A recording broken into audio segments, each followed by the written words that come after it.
merupakan tugas kelompok dari Angkatan 2024 kelas 2B. Sebelum itu, kami akan memperkenalkan diri terlebih dahulu. Baik, perkenalkan, nama saya Para Junior Pratama. Dan saya Frida Valentina. Dan saya Sofia Arista.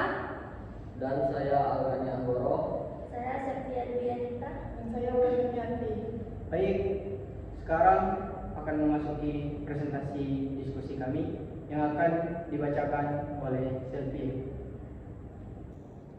Materi yang pertama itu analisis resiko kecelakaan K3 dalam industri elektro. Yang kedua itu desain sistem K3.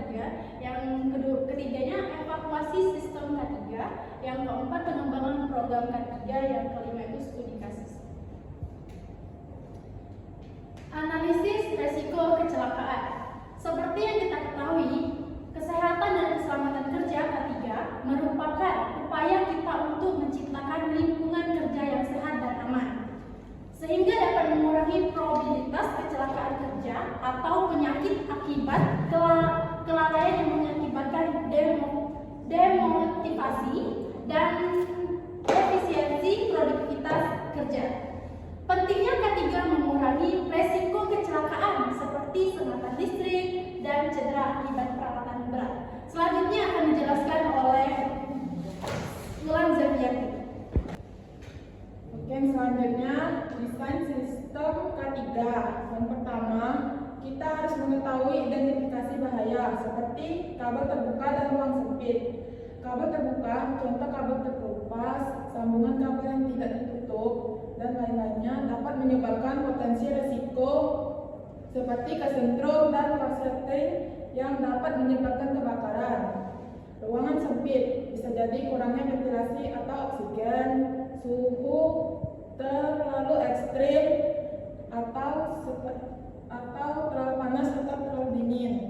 Yang kedua, pengendalian risiko yaitu harus menguranginya dengan mengikuti SOP yang berlaku pada perusahaan dan memakai APD seperti alat pelindung diri.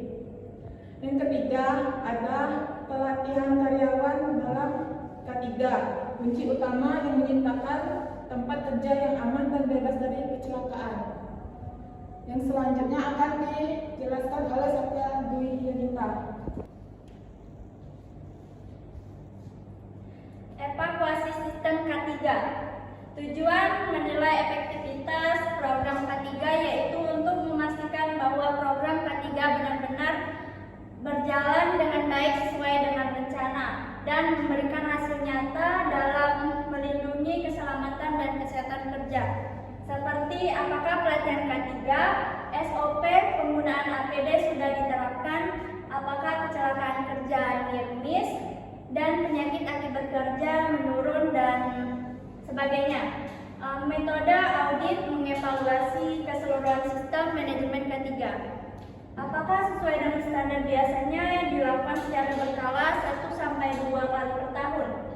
Bisa internal maupun eksternal. Inspeksi rutin mengidentifikasi potensi bahaya sebelum terjadi kecelakaan. Dilakukan secara rutin harian, mingguan, atau bulanan. Laporan insiden seperti kecelakaan kerja, miss atau nyaris kecelakaan dan kerusakan alat serta kebakaran kecil.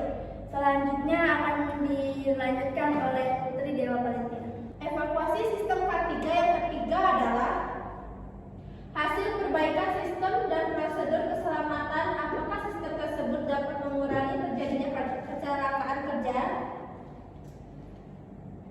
Pengembangan program K3. Yang pertama, penilaian kebutuhan K3 menilai kondisi kerja, potensi bahaya, dan risiko untuk menentukan apa saja yang dibutuhkan agar tempat kerja aman. Hasilnya menjadi dasar dalam penyusun program K3 yang sesuai pembaruan agar program tetap relevan dan berjalan optimal. Yang kedua adalah implementasi program melaksanakan rencana K3 yang telah dibuat seperti pelatihan penggunaan APD, pemasangan rambu, dan inspektasi rutin. Tahap tahap ini juga melibatkan seluruh karyawan agar aktif terlihat. Selanjutnya akan dilanjutkan oleh Farel Junior Pratama. Yang ketiga, desain sistem K3 membangun struktur manajemen K3 yang jelas seperti kebijakan SOP, tim K3, dan prosedur pelaporan insiden. Sistem ini menjadi panduan operasional keselamatan kerja di perusahaan. Yang keempat, evaluasi dan pembaruan melakukan peninjauan berkala untuk melihat efektivitas program K3. Jika ada kekurangan, dilakukan perbaikan dan pembaruan agar program tetap relevan dan berjalan optimal. Selanjutnya, studi kasus.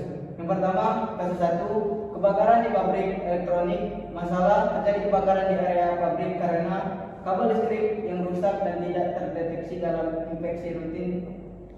Solusinya, setelah evaluasi sistem K3, pabrik mengimplementasikan pemeriksaan kabel secara lebih ketat dan menggunakan alat pemadam otomatis di area berisiko tinggi. Selanjutnya akan dibacakan oleh Algani Anggoro. Studi kasus yang kedua, sengatan listrik di instalasi listrik. Masalahnya, seorang pekerja tersengat listrik karena kurangnya alat pelindung diri yang sesuai. Solusi, program pelatihan K3 diperbarui untuk memastikan bahwa semua pekerja yang terlibat dalam pekerjaan listrik menggunakan sarung tangan, isolasi, dan peralatan pelindung lainnya. Studi kasus yang ketiga, jatuhnya peralatan berat. Masalahnya, seorang pekerja terluka karena peralatan berat jatuh saat proses pengangkatan solusi. Program ketiga diperbarui dengan menambahkan prosedur pengamanan dalam pengangkatan barang berat dan penggunaan alat bantu pengangkut yang tepat. Baik, itu saja yang dapat kami presentasikan. Lebih dan kurang kami mohon maaf. Kepada Allah kami mohon ampun. Kami tutup. Wassalamualaikum warahmatullahi wabarakatuh.